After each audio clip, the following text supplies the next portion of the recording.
এসেছে। এই তো নতুন নতুন শাকও কিন্তু ওঠা শুরু হয়ে গেছে। আর এখন কিন্তু শাকগুলো একদম চড়া দামে বিক্রি হবে, যেহেতু প্রথম অবস্থায় উঠতেছে। এক মোটা শাকের দাম নাকি 30 টাকা।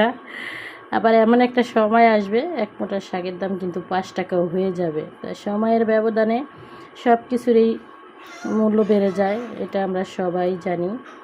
তাই তো বলি যে এক জায়গায় আপনি দাম না পেলে সমস্যা নাই, দেখবেন আপনি ঘুরে দাঁড়ান, অবশ্যই আপনার দাম আছে, অবশ্যই আপনার দাম আছে।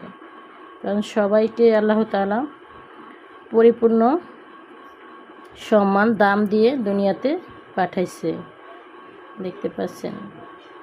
কারণ আমরা মানুষ, আমরা নবীর উম্মত, আমাদেরও কিন্তু অনেক দাম, কিন্তু আমরা বুঝি না।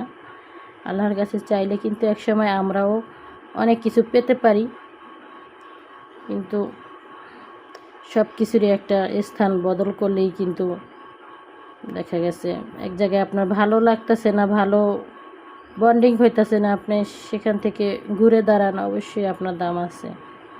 দেখেন শীতকালের শুরুতেই কিন্তু একটা শাকের মোড়ার দাম থাকে 50 টাকা 30 টাকা। যখন শীতকাল শেষ হয়ে যায় তখন কিন্তু এই শাকের দাম একদম 5 টাকাও হয়ে যায়।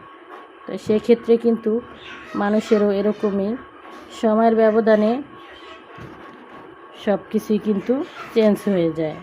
তাই মানি না যে আমাদের একটা সমস্যা হলে আমরা ভেঙে পড়ে যাব, মারা যাব, এরকম হয় না। ঘুরে দাঁড়ালে দেখবেন আপনার সব কিছু আল্লাহ তাআলা ঠিক করে দিয়েছে।